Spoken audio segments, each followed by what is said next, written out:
late 19th century. The sudden wealth of widespread industrialization and increasing curiosity in distant lands announced the dawn of a new era.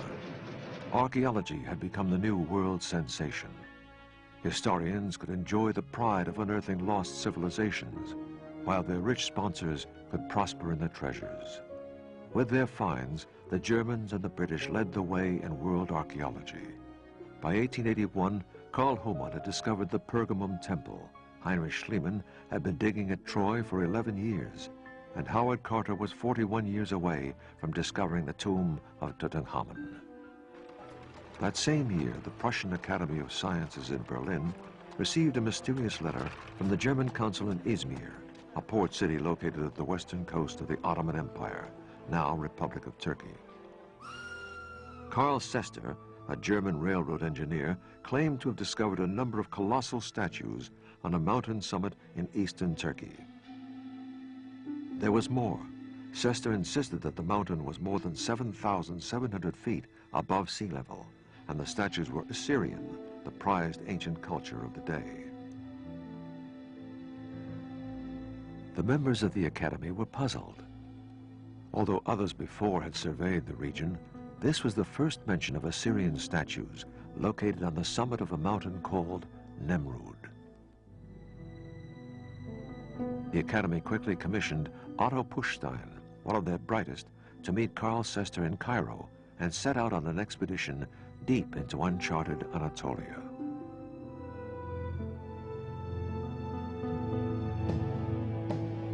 Landing on the southern coast of modern-day Turkey, the travelers started their route through one of the most difficult paths in the world.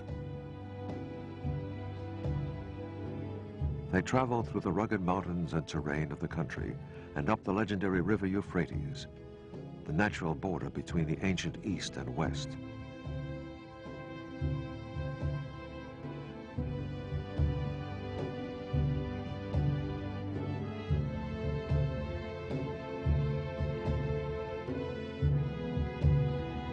On April 30th, 1882, they were at Adıyaman, the destination city of the trip.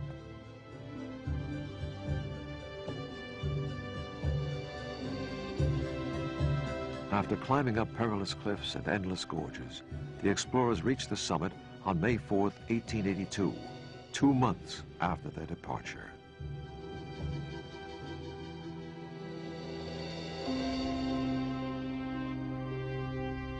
What I first beheld was entirely surprising.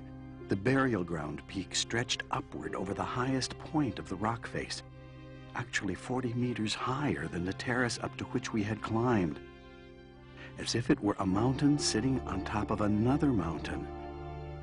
On a high podium-like structure were 5 immense statues of seated figures, carved out of the rock with their backs turned towards the burial peak. Otto Puchstein.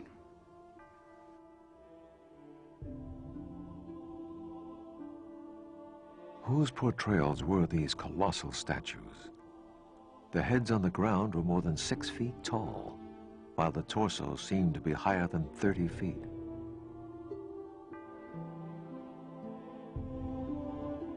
As he surveyed the site, Puchstein noticed that one of the figures had a club in his left hand. Could this be a portrayal of the Greek god Heracles? He decided to take a closer look.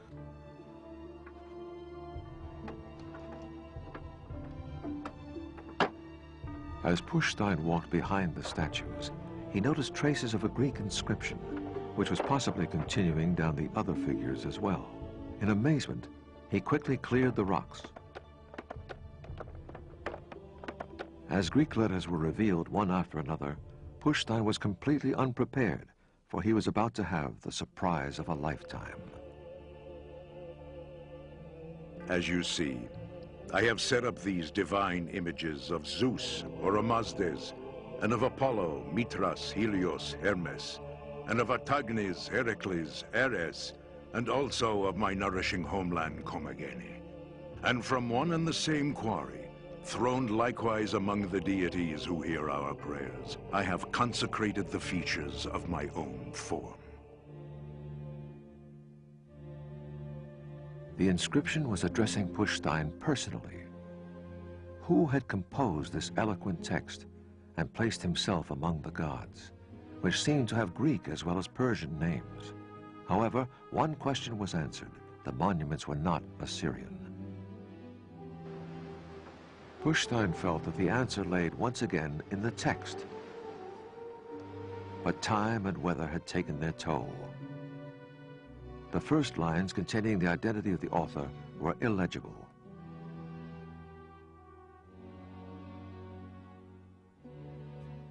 As he paced around, trying to solve the mystery, Pushstein noticed a way leading to another terrace behind the tumulus. When Pushstein came around the tumulus to the west terrace, he was both surprised and delighted to find that the sculptural and architectural features on the west terrace duplicated those of the east terrace. We find here the same sculptures and the same inscriptions. And for Pushstein, it was the inscriptions that were the most important. This allowed him to fill in gaps in the inscription that were missing on the east terrace with those of the west terrace. Piecing the text with the inscriptions on both terraces, Pushstein now had another clue.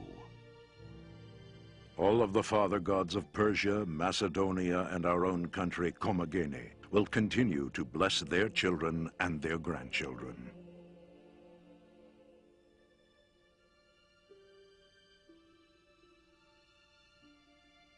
The author was most likely a king of the little-known kingdom of Commagene, who claimed to be a descendant of both the Macedonians and the Persians. But which king was it?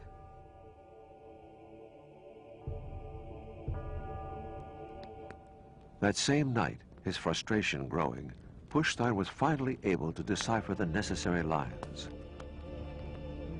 The great king Antiochus, the god, the righteous one, the manifest, the friend of the Romans and the Greeks, the son of King Mithridates Callinicus, and of Laodike, the brother-loving goddess, has recorded for all time, on consecrated pedestals with inviolable letters, the deeds of his clemency.